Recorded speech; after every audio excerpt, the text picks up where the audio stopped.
Halo teman, selamat datang di channel yang satu ini.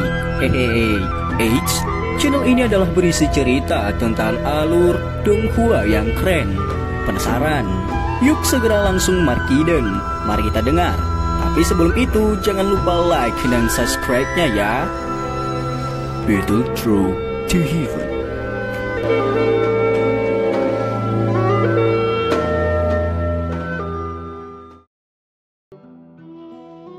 Melanjutkan dari cerita sebelumnya, Xiaoyan tersenyum setelah melihat Mo Tianxing perlahan mundur.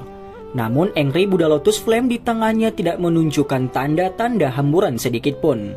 Sebaliknya di bawah stimulasi Douqi di dalam tubuhnya, itu berubah menjadi hijau tua. Selain itu, dokter peri kecil juga telah mengambil kesempatan untuk muncul di samping Xiaoyan untuk melindunginya. Tatapan dinginnya yang jelas terkunci pada Mo Tianxing yang menarik diri. Kata-kata dari rubah tua ini tidak bisa dipercaya. Namun Mo Tianxing tidak berani memainkan trik apapun di depan tatapan mengancam kelompok Xiaoyan.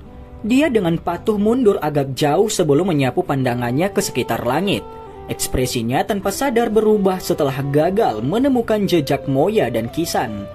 Segera tatapannya buru-buru menyapu sekeliling. Tubuhnya bergerak beberapa saat kemudian, berubah menjadi seberkas cahaya saat dia bergegas ke tempat di mana Moya mendarat sebelumnya. Sekitar 2 menit kemudian, Mo Tianxing memegang sosok manusia menyedihkan yang memiliki nafas lelah. Dia perlahan naik ke udara. Hahaha, gadis kecil benar-benar tidak tahu bagaimana menahan diri. Namun, saya sudah memikirkan untuk memberinya pelajaran. Hari ini saya akan menganggap ini sebagai pelajaran awal. Mo Tianxing meraih Moya dan hanya melepaskan batu besar di dalam hatinya ketika dia mengetahui bahwa Moya masih hidup. Dia menertawakan Xian, namun meskipun ada senyum di wajahnya, ekspresi geram dan menyeramkan tersembunyi jauh di dalam matanya. Dari kelihatannya, dia akan menyerang dan membunuh Xian seandainya dia tidak takut pada dokter peri kecil dan Angry Buddha Lotus Flame di tangan Xiaoyan. Xiaoyan tersenyum, sepertinya tidak merasakan permusuhan tersembunyi di mata Mo Tianxing. Mulutnya mengeluarkan peluit dan para ahli dari gerbang Xiao dan Akademi Jianan dengan cepat melarikan diri dari keterikatan mereka dan dengan cepat bergegas ke lokasi yang pertama. Apakah kamu baik-baik saja? Xiaoli buru-buru bertanya kapan dia muncul di depan Xiaoyan. Cara cemasnya seperti takut Xiaoyan menderita beberapa luka. Xiaoyan tersenyum dan menggelengkan kepalanya.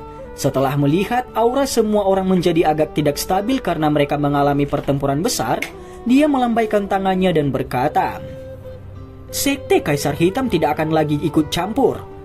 Han Feng dan para ahli dari lembah api iblis yang hadir ini tidak perlu ditakuti lagi." Xiaoli tertawa. Tatapannya dipenuhi dengan ketakutan saat dia melirik teratai api di tangan Xiaoyan itu. Itu memancarkan energi menakutkan yang menyebabkan seluruh tubuhnya merasa tidak nyaman. Dia tertawa. "Kamu benar-benar memiliki kemampuan untuk menakut-nakuti Mo Tianxing, bahkan tanpa menyerang," ucap Xiaoli. Xiaoyan tersenyum dan berkata, "Orang tua itu takut aku akan menggunakan Angry Buddha Lotus Flame untuk mengganggunya dan membiarkan dokter peri kecil menggunakan kesempatan itu untuk menyerang. Jika tidak, hanya Angry Buddha Lotus Flame saja tidak akan cukup untuk menakuti rubah tua itu," ucap Xiaoyan. "Apakah kamu sudah memegangnya?" Xiaoli samar-samar mengangguk sebelum segera menggunakan suara yang hanya bisa didengar oleh mereka berdua untuk bertanya. Xiaoyan tertawa pelan sebelum menurunkan dagunya di depan mata Xiaoli yang terkejut. "Pemimpin Sekte Mo, kamu seharusnya tidak tertipu oleh anak kecil ini. Tindakan Anda hari ini telah menyinggung perasaannya. Bahkan jika dia tidak menemukan masalah dengan Anda hari ini, dia pasti akan datang dan mencari Anda di masa depan. Bagaimana Anda bisa menangani mereka sendirian?" Teriakan dingin Han Feng tiba-tiba bergema di langit saat Xiaoyan dan Xiaoli sedang bercakap-cakap. Akhirnya itu ditularkan ke telinga Mo Tianxing. Mo Tianxing mengerutkan alisnya saat mendengar kata-kata Han Feng. Segera dia berbicara dengan tenang. "Ini adalah masalah sekte saya dan Anda tidak perlu diganggu dengan itu. Meskipun janji Anda kepada saya menarik, itu adalah prasyarat bahwa saya memiliki hidup untuk menikmatinya. Oleh karena itu kamu harus menjaga dirimu sendiri, jawab Mo Tianxing. Mengingat kelihayan Mo Tianxing, dia secara alami sadar bahwa kekuatannya hanya bisa setara dengan dokter peri kecil. Jika Xiaoyan yang memiliki kekuatan yang mengejutkan yang dimaksudkan, dia pasti akan dikalahkan. Selain itu, takdir dikalahkan mungkin berarti kehilangan nyawa tuanya. Mo Tianxing tidak perlu memikirkan apakah harus memilih antara hidup dan godaannya. Kata-kata Mo Tianxing membuat wajah Han Feng berkedut. Setelah mengutuk bajingan tua di dalam hatinya itu, dia menarik tubuhnya dari penindasan Suqian. Hati Han Feng mengerti dengan jelas bahwa jika Mo Tianxing benar-benar mencuci tangannya, dia tidak punya pilihan lain selain melarikan diri untuk hidupnya. Bagaimanapun dia sendiri tidak bisa bersaing dengan dua elit Douzong. Selain itu ada Xiaoyan yang siap melempar skill Dou Lotus Api yang sangat menakutkan setiap saat. Jika dia terus terjerat dalam situasi seperti ini, nasibnya hanya bisa ditakdirkan untuk mati. Han Feng yang sama-sama berkerumun di wilayah sudut hitam selama bertahun-tahun juga mengerti bahwa tidak ada yang lebih penting daripada kehidupannya ini. Xiaoyan, jangan berpikir bahwa kamu akan baik-baik saja dengan memegang air liur transformasi tubuh Bodhisattva. Saya tidak akan menyerah. Hari ini, Anda telah membunuh 3 sesepuh dari lembah api iblis. Hantu setan tanah tua tidak akan melepaskanmu. Pada saat itu Anda pasti akan kesulitan lolos dari kematian, bahkan jika Anda mendapat dukungan dari Akademi Jianan. Han Feng menarik diri dan dengan cepat menciptakan jarak yang aman antara kelompok Suqian dan Xiaoyan. Tatapannya menyapu ke sekelilingnya sebelum senyum ganas melintas di matanya saat dia mengeluarkan teriakan tajam itu. Han Feng tidak menyembunyikan teriakannya ini, oleh karena itu kata-katanya segera jatuh ke banyak telinga di pegunungan sekitarnya. Percakapan pribadi meledak dalam sekejap. Air liur transformasi tubuh Bodhisattva ada di tangan Xiaoyan? Xiaoyan? Apa itu kepala gerbang Xiao? Hahaha, air liur transformasi tubuh Bodhisattva benar-benar hal yang baik. Jika seseorang ingin pergi dengan selamat, dia harusnya memiliki beberapa kemampuan. Xiaoyan mengerutkan alisnya saat mendengar percakapan pribadi di sekitar pegunungan. Dia merasakan tatapan serakah yang ditembakkan dari segala arah. Dia segera melirik Han Feng dengan sikap sedingin es. Han Feng dengan jelas mengumumkan informasi ini dengan sengaja. Tujuannya adalah mengubah kelompok Xiaoyan menjadi musuh semua orang. Xiaoyan, cepat pergi. Kabar ini kemungkinan besar akan membuat iri banyak orang. Hanya dengan kembali ke Akademi Jianan bisa dianggap aman. Sosok Suqian dengan cepat muncul di samping Xiaoyan saat dia berbicara dengan ekspresi serius. Siapakah hantu iblis tanah tua? Tanya Xiaoyan dengan ragu kepada Suqian. Itu adalah pendiri lembah api iblis. Selain itu dia juga bisa dianggap sebagai orang tua asli di wilayah sudut hitam ini. Dia bahkan lebih awal dari generasi Mo Tianxing. Kalau dipikir-pikir, dia bahkan bisa dikatakan ahli dari generasi kepala sekolah. Tentu saja kekuatan hantu setan tanah tua ini secara alami jauh lebih rendah dari kekuatan kepala sekolah. Namun, menurut apa yang saya tahu, dia saat ini harusnya memiliki kekuatan bintang 5 atau 6 Douzong. Ekspresi Suqian berubah sedikit saat nama ini disebutkan. Dia ragu-ragu sedikit sebelum menjelaskannya dengan suara yang tajam. 5 bintang atau 6 Douzong ya? Ekspresi Xiaoyan juga berubah saat mendengar ini. Sepertinya Angry Buddha Lotus Flame yang terbentuk dari penggabungan 2 jenis api surgawi akan mengalami kesulitan melukai seseorang di tingkat ahli seperti itu. Tidak terduga bahwa lembah api iblis benar-benar akan memiliki ahli seperti itu. Xiaoyan mengerutkan kening dan dengan lembut menghela napas. Anda juga tidak perlu khawatir. Hantu iblis tanah tua ini sering melakukan retret. Selain itu, dia akan melakukan retret dari dekade ke dekade. Dia jarang akan muncul jika itu bukan masalah yang melibatkan kelangsungan hidup. Lembah api iblis, apalagi bahkan jika dia muncul, orang tua itu mungkin tidak berani melakukan apapun ke Akademi Jiananku. Hantu tua itu sangat takut pada kepala sekolah. Suqian tersenyum dan terhibur saat melihat kekhawatiran Xiaoyan. Kepala sekolah yang belum terlihat itu bahkan kurang bisa diandalkan dibandingkan dengan hantu iblis tanah tua itu. Selama bertahun-tahun di Akademi Jianan, saya masih tidak menyadari penampilannya seperti apa. Xiaoyan tanpa sadar tertawa saat mendengar ini. Ini kepala sekolah yang memang sangat misterius. Orang tua itu suka bepergian kemana-mana. Itu... Sejujurnya bahkan saya belum pernah melihatnya selama lebih dari 1 dekade. Dia ingin menjelaskan sedikit, tetapi dia tanpa sadar menggerutu pada akhirnya. Lengan Xiaoyan menyeka keringat dingin di dahinya saat dia tanpa daya menggelengkan kepalanya. Tatapannya menjadi sedikit lebih padat saat menyapu Han Feng di langit. Setelah itu dia mengangguk sedikit dan berkata, "Lupakan, saya tidak peduli. Mari kembali ke Akademi Jianan." Meskipun hati Xiaoyan benar-benar ingin agar dokter prekecil dan penatua pertama Suqian membunuh Han Feng, situasi seperti ini tidak sesuai. Bagaimanapun, dokter prekecil dan penatua pertama Suqian sudah lelah jika mereka ingin membunuh Han Feng sekarang. Setelah Xiaoyan kehilangan kekuatan bertarung hebat dari keduanya, kemungkinan besar bahkan dia tidak akan memiliki kepercayaan diri untuk berhasil membawa air liur transformasi tubuh bodhisattva kembali ke Akademi Jianan. Suqian juga menghela nafas lega saat melihat Xiaoyan tidak berniat menyerang Han Feng sekarang. Dia telah bertukar pukulan dengan Han Feng sebelumnya dan dengan jelas memahami betapa merepotkan dan liciknya yang terakhir itu. Pada saat itu mereka akan menderita beberapa luka bahkan jika mereka membunuhnya. Dalam situasi di mana semua orang menonton mereka dengan niat buruk, setiap kerugian yang mereka derita pasti akan memicu keserakahan di hati beberapa orang. Ketika sampai pada titik seperti itu, akan ada banyak masalah yang tidak ada habisnya. "Ayo pergi." Xiaoyan dengan lembut melambaikan tangannya dan para ahli dari gerbang Xiao dan Akademi Jianan berkumpul bersama. Mereka dengan hati-hati mempelajari lingkungan mereka sebelum kelompok itu bergegas ke arah Akademi Jianan di bawah komando Xiaoyan. Karena mereka takut seseorang meluncurkan serangan diam-diam, Xiaoyan tidak menyebarkan Angry Buddha Lotus Flame di tangannya. Sebaliknya dia meletakkannya di atas kepalanya. Itu menyebabkannya tampak seperti lampu. Cahaya panas itu menekan keserakahan di hati sejumlah besar orang. Kepergian kelompok Xiaoyan menimbulkan keributan yang cukup besar di tempat itu. Tatapan banyak orang berlama-lama di antara keserakahan dan ketakutan.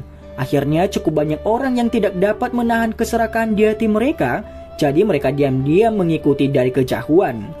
Han Feng berdiri di langit. Tatapannya gelap dan dingin saat dia menatap ke belakang kelompok Xiaoyan yang mulai menghilang. Sesaat kemudian, dia dengan dingin tertawa dan kekuatan isap meloncat. Segera 3 mayat yang telah kehilangan nyawa mereka sebelumnya terbang sebelum tetap tergantung di depan Han Feng. Tatapan Han Feng menyapu mayat Fang Yan dan 2 sesepuh yang menjadi dingin. Kepadatan di matanya semakin hebat. Mulutnya terbuka membentuk senyuman. Itu memperlihatkan gigi putihnya. Dia bergumam pada dirinya sendiri, "Juniorku yang baik. Semoga kamu berhasil membawa air liur transformasi tubuh bodhisattva kembali ke Akademi Jianan. Pada saat itu, saya akan memiliki cara untuk mengundang hantu iblis tanah tua keluar. Setelah itu akan tiba waktunya untuk gerbang Xiao kamu dihancurkan. Oleh karena itu, jangan mengecewakan seniormu ini." Keganasan yang membekukan hati seseorang tiba-tiba melonjak ke wajah Han Feng ketika dia selesai mengucapkan kata-katanya. Kembali ke kelompok Xiaoyan. Sinar cahaya melewati celah di antara pepohonan lebat. Itu berubah menjadi pilar cahaya selebar setengah kaki saat ditembak jatuh. Itu bersinar pada sekelompok besar sosok manusia yang sedang beristirahat dengan kaki bersilang. Ada sekitar 15 hingga 16 sosok manusia dalam kelompok ini. Semuanya memiliki aura yang kaya dan kuat, dan jelas bukan orang lemah. Beberapa orang di antara mereka bahkan memiliki aura yang tidak jelas, sehingga sulit untuk mendeteksi kekuatan mereka yang sebenarnya. Namun, tingkat penghormatan di wajah orang-orang di sekitar terlihat jelas bahwa orang-orang ini adalah inti dari kelompok ini. Bung! Beberapa suara teredam tiba-tiba muncul di hutan yang sunyi dan jauh. Segera suara daging fisik yang jatuh ke tanah mengikutinya. Seseorang sepertinya bisa mendengar teriakan yang menyedihkan. Namun orang-orang yang duduk di tanah tidak bergerak. Mereka mengabaikan teriakan menyedihkan yang memenuhi telinga mereka. Beberapa menit kemudian, beberapa sosok manusia muncul dari hutan lebat sebelum mendarat di tanah kosong. Mereka berlutut di depan seorang pemuda berjubah hitam dan berkata, Ketua, orang-orang di belakang yang agak dekat diam-diam telah disingkirkan oleh kami. Pemuda berjubah hitam itu akhirnya membuka matanya yang tertutup rapat setelah mendengar kata-kata ini. Pemuda itu adalah Xiaoyan. Setelah itu dia berkata dengan dingin, "Orang-orang ini benar-benar terlalu sembrono. Tutor pertama, seberapa jauh sampai kita tiba di Akademi Jianan?" tanya Xiaoyan. "Jika tidak ada kecelakaan yang terjadi, kita mungkin bisa mencapainya lusa." Seorang lelaki tua berambut putih di samping pemuda berjubah hitam itu tersenyum dan berkata, "Untungnya kita memiliki cukup banyak orang di pihak kita. Kalau tidak, kita akan diganggu oleh lalat-lalat yang menyusahkan itu sampai kita sulit beristirahat," jawab penatua pertama Sukian. 2 hari telah berlalu sejak pertempuran besar itu. Selama 2 hari ini, kelompok Xiaoyan telah meningkatkan kecepatan mereka saat mereka bergegas ke Akademi Jianan. Namun masih ada orang serakah yang terus mengikuti mereka meskipun kecepatan perjalanan mereka. Mereka seperti serigala lapar yang tinggal jauh, tetapi masih siap untuk bertindak setiap saat jika diminta oleh kesempatan sekecil apapun. Meskipun cukup banyak dari mereka dieliminasi oleh taktik ganas Gerbang Xiao dan Akademi Jianan, sejumlah dari mereka terus melonjak, bertindak seperti kelelawar vampir yang mengendus aroma darah segar. Selain itu, terlepas dari perubahan rute yang diambil kelompok Xiaoyan, orang-orang ini masih dapat mengikuti mereka secara akurat. Setelah situasi ini terus terjadi, kelompok Xiaoyan dapat mengatakan bahwa pasti ada seseorang di belakang mereka yang memacu mereka. Apalagi hanya ada segelintir orang yang memiliki kemampuan seperti itu. Namun meskipun ditatap oleh banyak pasang mata, untungnya sebagian besar ahli dari Gerbang Xiao dan Akademi Jianan telah datang kali ini. Oleh karena itu beberapa hal tidak perlu merepotkan Xiaoyan untuk menangani secara pribadi. Jika tidak, dia pasti akan menjadi lebih lelah karena jumlah orang yang tak terhitung jumlahnya ini, dan dia mungkin tidak akan bisa menghindari kerugian. Meskipun orang-orang yang mengejar kita tidak kekurangan individu yang terampil, seorang ahli yang memiliki level yang sama dengan Han Feng belum muncul. Oleh karena itu, kita tetap bisa beristirahat meskipun sedikit terganggu. Dokter peri kecil di sisinya dengan lembut berbicara. Orang tua itu tidak akan mudah menyerah. Dia pasti akan menginginkan air liur transformasi tubuh bodhisattva. Oleh karena itu, Xiaoyan menggelengkan kepalanya saat jarinya dengan lembut mengusap cincin penyimpanannya. Ekspresi aneh melintas di matanya. Itu segera menghilang saat tatapan Xiaoyan tertuju pada pria besar yang dengan hati-hati mengamati aktivitas di luar hutan. Dia berkata dengan suara yang dalam, "Baiklah, mari kita lanjutkan perjalanan kita.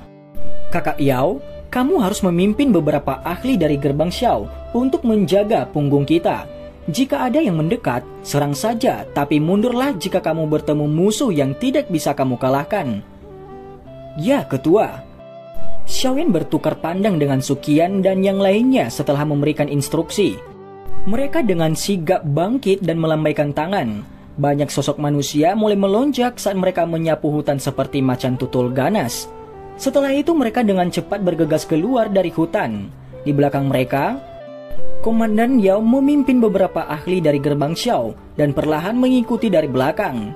Dia dengan hati-hati memindai sekelilingnya.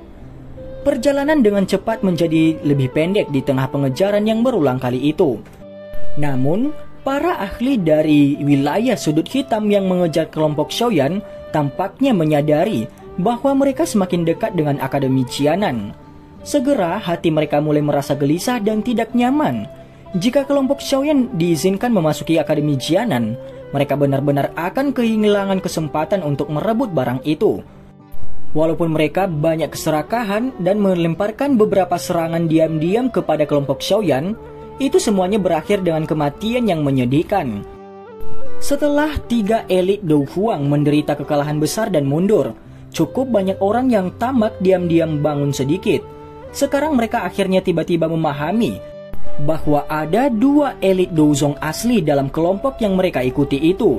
Setelah berpikir tentang betapa kuat dan menakutkannya itu, rasa dingin perlahan-lahan naik di hati sejumlah besar orang.